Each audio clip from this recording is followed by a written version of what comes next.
একটা উইঙ্গার কি কখনো লেফট ব্যাক খেলায়? কি প্ল্যান ওর আছে?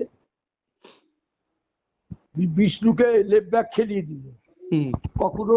সবচেয়ে বড় জিনিস প্লেয়ারের মধ্যে কনফিডেন্স আসতে হবে, তবেই তো সে ভালো খেলবে। আজকে লালচুন খেলছে, কালকে লালচুনকে বসিয়ে দিচ্ছে, রাকিবকে খেলাচ্ছে, লালচুনকে আবার ডান দিকে খেলাচ্ছে, 10 মিনিট বাদে তুলে নিচ্ছে। এই ছেলে খেলা হচ্ছে। আমাদের ইন্ডিয়ান কোনো কোচ করলে এতদিন থাকতে পারত? আমার তোমাকে বলছি, ওকে আবার লিখে বলে দাও, ও কোনো এলএমনার কোচই নয়। আমি কোচিংও করেছি, ভালো ভালো কোচের আন্ডারে খেলেওছি। আমি ফুটবল না খেলে তো কথা বলছি না। ডিফেন্স কি জানেই না। আমাদের দুর্ভাগ্য যে আমাদের সময় দুটো নেহেরু কাপ, আমাদের ফুটবল খেলার কোনো ভিডিও নেই, তাহলে দেখতে পারতো যে ডিফেন্ডাররা কি ভুল করছে আর আমরা কি করতাম। আজকে আমার 66 বছর বয়স হয়ে গেল, আমি ফুটবল বুঝি, খেলা দেখি, খেলা বুঝি। ও কেউ কে কি বললো আমার কিছু যায় আসে না। এই কোচ বদমাস কোচ আছে, আমি তো আর বলছি। শুধু তুমি বলো না, সন্দীপ নন্দীকে ও নিজের স্টাফকে রাখ, সন্দীপ নন্দীকে তাড়িয়ে দিই। একটা ভালো ছেলে, আমি তো সন্দীপ তো আমার কোচিংয়ে খেলেছি, আলিগঞ্জ ইয়েতে খেলেছে, আমার বেঙ্গল টিম সব খেলেছি। অসম্ভব ভালো ছেলে, সেই ছেলেটাকে তাড়িয়ে দিল। মানে ও স্টাফ নিয়ে থাকবে, তুমি স্টাফ নেবে, পয়সা নেবে, আর ইস্টবেঙ্গলের দর্শক আর ইস্টবেঙ্গল কে ধোকা মারবে, এ বেশি দিন চলবে না, তোমাকে বলে দিলাম। আমাদের এখানে ওই ইমামি বলো, যেই বলো, কোচকে রাখে দর্শক, কোচকে রাখে। ও মহামারান ম্যাচ যদি না যেতে, তুমি আমার লিখে দিলাম, আমি ও আর কোচ থাকতে পারবে না। ওই লিখেছে না যে ইয়ের উপর ভরসা রাখছি, ভরসা রেখে লাভটা কি? এত ভালো টিম দিয়েছি ইস্টবেঙ্গল অফিসিয়াল এবং ইয়ে, তাতে যদি এই টিমকে যদি না খেলাতে পারে, কিছু বলার নেই। যা টিম আছে, অনেক টিমের এগেন্সেই ঘুরে দাঁড়ানো সম্ভব।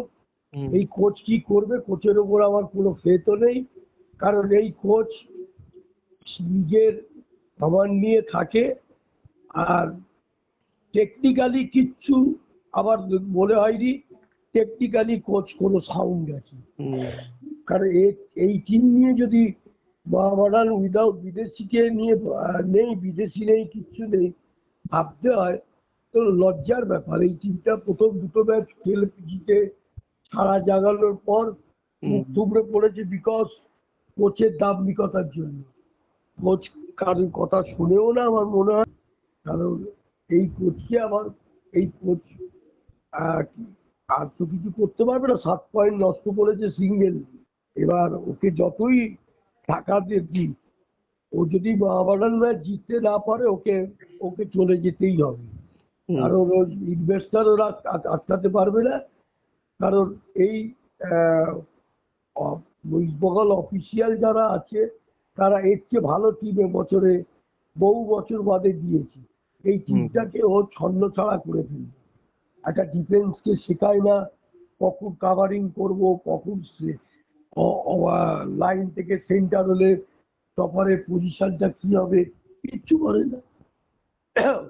কোনো কোনো হোমওয়ার্ক করে না।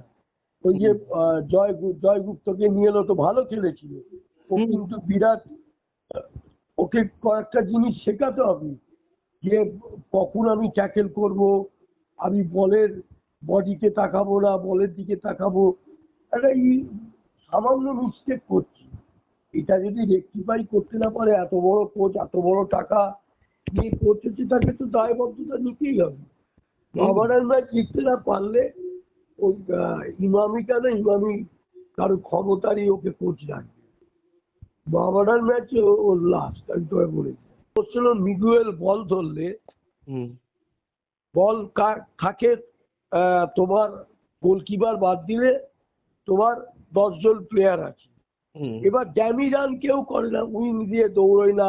মিগুয়েল বল ধরলে, ও যে বলটা খেলে ওয়াল খেলবে, ও ভালো প্লেয়ার, কিন্তু ও বলটা ধরার পর ও ডিলে হয়ে যাচ্ছে, যার জন্য ও আটকে যাচ্ছে। কেউ ড্যামি রান করে। মোহনবাগান টিমে দেখবে অজস্র পাস খেলে। হুম তোমাকে বলতো একজনে পায়ে থাকবে, ড্যামি রান করতো, ড্যামি রানই করে না। কারণ তুমি যদি ড্যামি রান না করো, অপোনেন্ট টিমের ডিফেন্স বলো, হাফকে বলো, কখনোই তুমি ফলস পজিশনে ফেলতে পারবে। সব প্লেয়ার ওকে কে বোঝাবে বাবা, উনি নাকি বড় কোচ।